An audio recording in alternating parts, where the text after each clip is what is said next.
Hello and welcome to the Donlin Designs channel. Today I want to go over who I think will drive the 4 car in 2024. Kevin Harvick has recently announced that he will be retiring after the 2023 NASCAR Cup Series season, and these are the guys I think have the best chance on replacing him. Right now there's no concrete answer like there may have been for some past drivers when they were retiring. Like when Jeff Gordon retired, it was pretty well known that Chase Elliott was going to take over. And when Tony Stewart retired, it was already known as they announced the same day that Clint Bowyer was going to take over. This time, we don't really have that. There's a few guys who everyone thinks may take it, but these are 10 guys who I think have a decent shot at it. I'm going to go from the least likely to the most likely. So without any further ado, let's get it started. The least likely option I do have is being Zane Smith. Zane Smith, of course, is currently driving the 38 in the Truck Series for Front Row Motorsports. Zane will also be making Cup starts for Front Row this season, and is also said to be making a few Xfinity starts. Those would be his first Xfinity starts since 2021 when he was subbed for Justin Haley, and then again in 2019 when he drove for Junior Motorsports. As for Zane Smith's stats, he ran the full Truck Series season last year. He picked up 4 wins, easily the most of his career in a single season, as well as becoming the regular season champion and the Truck Series champion. This would be his first championship in the Truck Series. In his 3 full-time Truck seasons, though, he's finished second, and now first. He's made 1 Cup start. It was last year at Gateway. It was due to Chris Buescher not being able to race due to having COVID. He started 32nd in the race and ended up having a decent race, pretty quiet, but ended up finishing 17th. I think the reason why Zane is not a great option for the 4 car is because Front Row seems to have a really good relationship with him and will want to keep him around. It's already known that he will be doing starts for them in at least Cup and possibly Xfinity, depending on how they want to do that next season. And I think that the future for him is probably going to be a full-time Cup ride in 2024 with Front Row. Next up, I have Ross Chastain. Chastain is a free agent in 2024. Well, after the 2023 season, but I don't see him leaving Trackhouse, where he's going to spend this upcoming season, and he spent last season. He, of course, got his first 2 wins with Trackhouse last year at both COTA and Talladega, and making the final 4 and finishing second in points. I think it would be a pretty dumb move for Trackhouse Racing to let Chastain walk. I think they'll do basically everything they can to keep him, and I think they'll be able to. As for his Cup Series career, Chastain has a lot of experience, but most of it was with Premium Motorsports from 2017 to 2019, where he made 71 starts. He's also been basically a Chevy guy his whole career, especially in the Cup Series. The only time he hasn't driven a Chevy in those 151 starts was 3 races in 2020 when he drove for Roush after Ryan Newman's crash. Next up, I have Alex Bowman, who of course is at Hendrick Motorsports. Bowman's out of a contract at the end of the season, but I think he'll be re-signed. I think he'll actually have a really good season. As you saw in my last video, I have him going to the Final 4. He did have a tough season last year, missing 5 races due to a concussion, but he did have 1 win, 4 top 5s, and 12 top 10s in his 31 races. He also peaked as high as, I believe, 4th in points after the Circuit of the Americas race, where he finished 2nd. In his career, he has 7 wins, all of them being with Hendrick. He's actually been with Hendrick since all the way back in 2016, where he replaced Dale Jr. due to a concussion. I think that Bowman and Hendrick will get a deal done before the season is over, and he'll be in the 48 car for the foreseeable future. Next up, I have Martin Truex Jr. Truex most likely will not return to Joe Gibbs Racing after the 2023 season. He's been there since 2019, but all signs are pointing to him probably not coming back after next season. It seemed like he may not come back after last season, but it was announced back in June that he was going to return for this upcoming season. I don't know if he'll retire or if he'll go to another team like a Junior Motorsports maybe, but I don't really see him. I don't see him returning to Joe Gibbs at all, and I don't really see him going to the 4 car. I think there's a better chance than for the other guys, just because he's like a veteran driver who's of course won a championship back in 2017. He is coming off of his worst season since 2014, where he didn't win a race for the first time since then and missed the playoffs for the first time. But he was very consistent, as he was 4th in points after the regular season cutoff. Truex has been a staple in NASCAR all the way since back in 2006. He's made every race since the season opener in 2006, and has won 31 times. I think he'll be able to continue his career after this upcoming season, but I don't see it being with Joe Gibbs, and I don't really see it being with Stewart Haas unless Bass Pro wants to follow him over. Next up, I got Ricky Stenhouse Jr. Stenhouse has actually signed an extension with JTG Doherty, which was a multi-year deal back in June.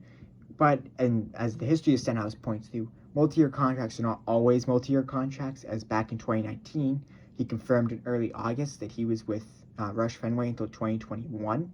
But then at the end of September, it was announced that he would be leaving the team and Chris Buescher would be taking his ride. Stenhouse is a Kevin Harvick incorporated driver, which of course links him to the 4-car, as Kevin Harvick is the driver. It also means he's linked to all the sponsors of the 4-car, especially like the Hunt Brothers Pizza, and Morton Buildings and those sponsors as well. Stenhouse has had a good past few seasons. He has 2 career wins, both of course coming in 2017. But he did have 4 straight top 10s from Dover to Charlotte back in May this year. And he also has a runner-up finish in each year with JTG Doherty Racing, with those runner-up finishes coming at Talladega in 2020, Bristol Dirt in 2021, and Dover in 2022. Next up, as we get to my upper half of the most likely guys, I have Michael McDowell. McDowell, of course, has won the Daytona 500 back in 2021, which was his first career win. And he also had his best season by far last year with the most top 10s in his season with him, being 12. He matched his top 5 career best with 2 and had a new best average finish of 16th. Overall, he has 29 top 10s throughout his several-year NASCAR career, most of them coming in the past few seasons with front rows. He's actually set a career high in top 10s every year for the last 3 or 4 seasons now. He's known as basically a super speedway master, having 6 of his 7 top 5s coming at Daytona and Talladega. The only one that wasn't was at Sonoma this past year, where he finished 3rd behind Daniel Suarez and Chris Buescher. McDowell would make sense mainly because of the past hires of Stewart-Haas Racing. He reminds me of a guy like Eric Almirola, who of course is in the 10-car now. Almirola was a good super speedway racer with Petty, and had made the playoffs once, but was always kind of decent, but never great. And then he went to Stewart-Haas Racing in 2018. I could see a move similar to that coming with McDowell, especially with the 4-car being pretty fully funded, assuming like Busch Beer stays and all of Harvick's sponsors stay. But McDowell could be a good dark horse option, especially if Zane Smith gets a cup ride in 2024. He may be the one forced out instead of Todd Gilliland. Next up, I have Corey LaJoie. LaJoie just seems like a guy that Tony Stewart would want to hire.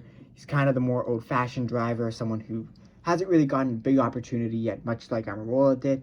Someone who has made a few mistakes in his past, and that cost him getting good rides. Someone that could remind Tony of a story kind of like Kurt Busch, how they brought Kurt Busch back from his reputation basically being completely torn to being a race winner in the Cup Series again. I think they could give Corey LaJoie his big break in 2024 by bringing him to the 4-car. Of course, he got his first career top 5 at Atlanta, and even almost won the other Atlanta race in July before being wrecked on what would end up being the final lap after Chase Elliott threw a block. Last season was a tough season for him points-wise, as he did finish 31st in points, but he did have a career best average finish, which actually marks yet another year of him improving his average finish year on year that has gone through since 2018. He improved from about 31st in 2018 to 25th. I think it was 25.9. Then he improved to a 25.3, a 24.9, and then a 24.3 in last season. Now we're into my top 3 options. My first one is Harrison Burton. Harrison Burton, of course, has been with the Wood Brothers past 2 seasons, last season, and will be with them this upcoming season. Burton had a rough rookie season, only getting 2 top 10s and 1 top 5. None of those coming after Indianapolis back on July 31st. But he did have 3 top 10s in qualifying the last 4 races of the season. This could be a good sign for Burton coming into 2023, that he's gotten a little more consistency, he has more development coming for him, and may be able to run better next season.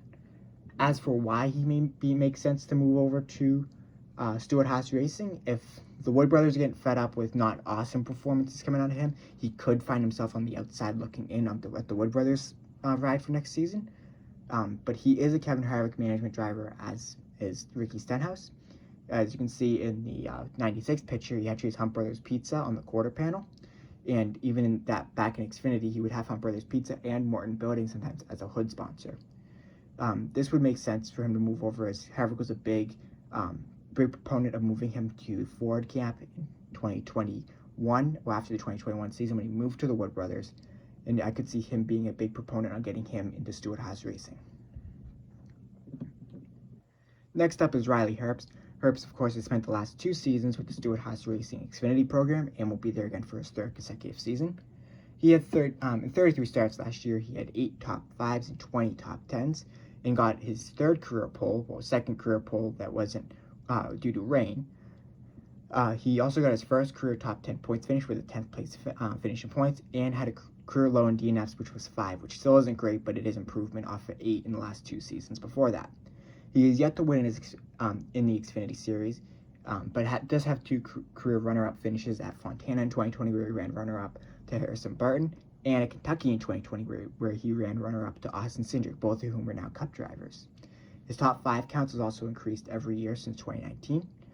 While Herbst has not shown a ton of promise so far in Xfinity, this upcoming season could be a big one for him, as he has improved year on year last few seasons. He's gotten more competitive, and with the Xfinity Series losing a lot of big name talents such as Ty Gibbs and Noah Gragson, he could be in a perfect place to be able to move on and possibly get that first win and possibly compete for a title. He'll also have Cole Custer as a teammate next year for the first time. He'll actually have a teammate, like a full-on teammate, not like an associate teammate, like it was with the SS Greenlight team, which can help him develop more, as Cole Custer has always run really well in Xfinity. Now it takes me to who I think the best option is. I have Ryan Preece. So Ryan Preece, of course, is going to be making his return to the Cup Series full-time next year with Stewart-Haas Racing already in 41. Last season, he had a great season with 10, especially in the Truck Series. He had 10 starts. He got a win, 7 top 5s, and 9 top 10s in those starts. And in that one race where he didn't finish in the top 10, he finished 11th, which was at Charlotte, a race that he was leading when he wrecked with Carson Hocevar with less than 10 to go. He also ran 3 Xfinity races, getting a top 10, 2 top 10s and a top 5. And made 2 Cup starts, finishing 35th and 37th, both with Rick Ware Racing at Dover and Charlotte. He has 9 career Xfinity top 10s and Cup top 10s and 2 top 5s, all of them coming with JTG Doherty Racing in either the 47 car in 2019 or the 37 in 2020 and 2021. This will be a big season for Preece, of course, proving that he belongs in the Cup Series, being with the Stewart-Haas team, replacing Cole Custer. Now, you may ask, how do I see Preece taking over the 4 car if he's already in the 41 car up in Cup? Well, what I believe would happen is that Ryan Preece move over to the 4 car and just a renumbering, as the 41 car becomes the 4 car, so everyone from the 41 car comes to the 4. So that means Preece would move over, his crew chief, I believe it's going to be Chad Johnston, will move over, all of his pit crew will move over. So this next season will be kind of a building season to take over the 4. Cole Custer will move back up to Cup after building experience building his confidence back up in 2023 in the Xfinity Series, as the 4 team moves to the 41. Assuming Ronnie Childers sticks around, that'd be a great pairing for Custer, as he gets a crew chief who we know is really good. So now there's no question on if he struggles, it's his fault. But if he succeeds, we will know that it may have been Mike Shiplett's fault. I think this would be a win-win for both drivers, as they both get to keep a Cup ride.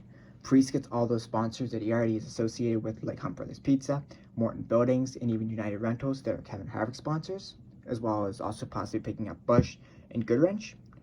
Custer gets to return to the Cup Series in probably the best situation he's had since all the way back in 2019 in Xfinity. This could lead to both of them becoming future forces in the Cup Series, and just an overall increase in performance from Stewart-Haas Racing in 2024, which as they have struggled the last few seasons. So those are my Kevin Harvick replacements for 2024. I have Ryan Preece / Cole Custer, depending on how you want to look at it. Preece takes the number, Custer takes the actual seat that Harvick was in.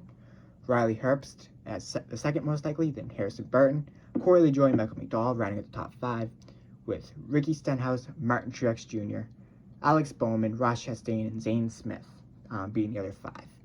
A few other guys who I think could be in contention, but I think are really outside shots. Noah Gragson could have a shot, but I think there's a more likely chance he could go to Hendrick if Bowman was to leave. But I really don't see him leaving Legacy Motorsports Club. There's also a chance that if Denny Hamlin was to leave Joe Gibbs Racing, he could move over, but I think he'll stay. But if he was to move, I think he'd only move over to 2311. Other than that, I don't really see, there's not a bunch of Ford guys ready to move up to Cup. I think even Riley Herbst is kind of a stretch to move up to Cup. I think the only guy in the lower series that is 100% ready right now would be Custer, as he already has moved up. And maybe Zane Smith. We need to see more. I'd want to see more from him at least this upcoming season. People like Haley Deegan, she's not ready quite yet. She definitely needs to run Xfinity for at least the full season before moving up to Cup. And then the Thor Sport guys, they're interesting. None of them seem to have a desire to move up to Cup. They could be an outside shot. Mainly Ty Majeski and Ben Rhodes. I don't see Matt Crafton ever moving beyond the Truck Series again. Maybe for like a one-off, or if someone gets hurt, he would, but I don't see him moving up to Cup as a full-time driver.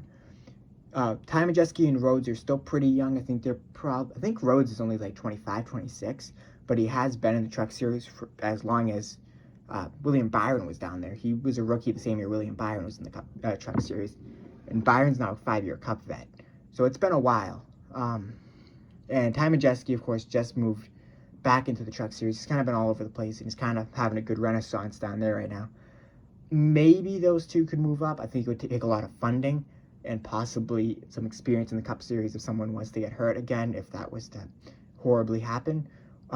Or if someone was to give him an opportunity like a Rick Ware Racing. We don't really know what the 15 car is looking like, so we could see the 15 used as kind of an audition for those two guys. Other than that, I don't really see anyone else having a good shot at it.